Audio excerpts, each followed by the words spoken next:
We bring to you quality information.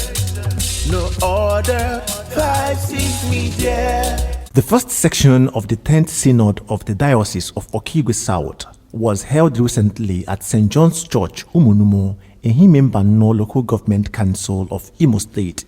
High points of the section were the presidential address and charge by the diocesan bishop and Archbishop of Owerri Ecclesiastical Province, His Grace Most Reverend David C. O. Onoha, and the synod lecture by the governor of Rivers State, Chief Ezenwo Nyesomuike. In his presidential address and charge with the theme, Feed my lambs and tend my sheep, the test of true love for the Master. The Gospel of John, chapter 21, verses 15 to 17.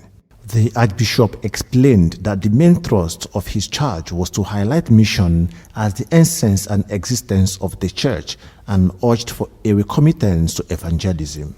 The main thrust of my charge is that mission is the reason for the existence of the Church, and we must recommit ourselves to it. When Jesus charged Peter to feed my lambs and tend my sheep, it's an injunction to go on mission to ensure that disciples are made for Christ Jesus.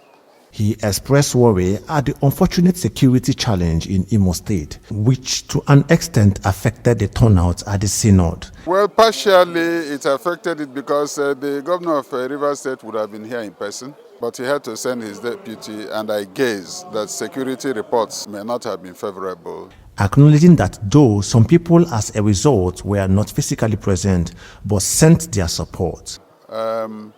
But one thing good about it is that though our people, especially those of them in cities, did not turn out in person, but they sent their support. The number one Anglican in Imo State urged the federal government to constitute a commission of sincere and honest patriots to passionately examine and identify the root causes for agitations in the land, rather than clamping down on individuals or institutions. The solution to this problem, the problem we are currently facing in Nigeria, is not clamp down on people or on institutions, but dialogue.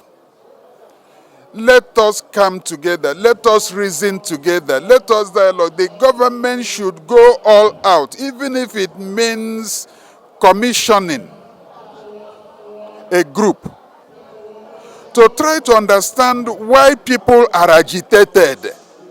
You don't continue denying it and then expecting peace.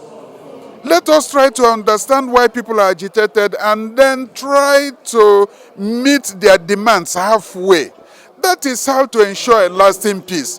But to deny that things are not going on badly, that everything is normal, and then to clamp down on people and compel them to accept the status quo, whether it favors them or not, that is not healthy for any society.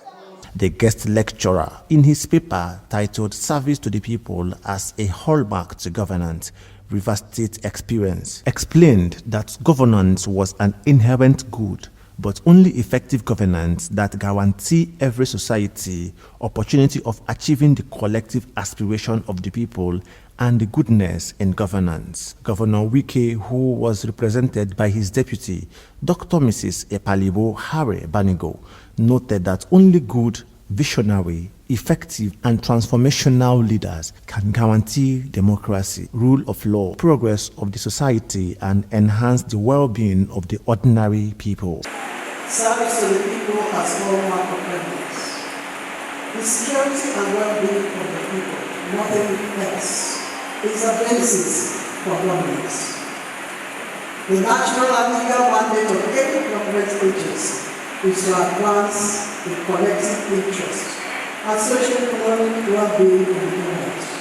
Special host of the Synod and indigene of St. John's Church, Umunumo, Sir Chidebere Okorafor, said the success of the Synod was overwhelming, for which the Church will ever remain grateful to God. Sir Okorafor said he was particularly thankful to God that in spite of the security threat by unknown gunmen in Imo State, their guests were able to pass across their widow's mind despite not being physically present at the synod. A lot of people were not able to come because of the security situation in the state and in the entire country. A lot of people decided not to travel anymore. Sure, 100% affected the turnout of the synod. We have the support of both our members who are residing in Nigeria here and those in diaspora. This voluntary service started from 1922, the day the church was brought here. The first money that was used to build the church was voluntarily contributed. We give God all the glory for all the support. Judge Best Okoro reporting for 5C. We bring to you quality information. No other 5C media.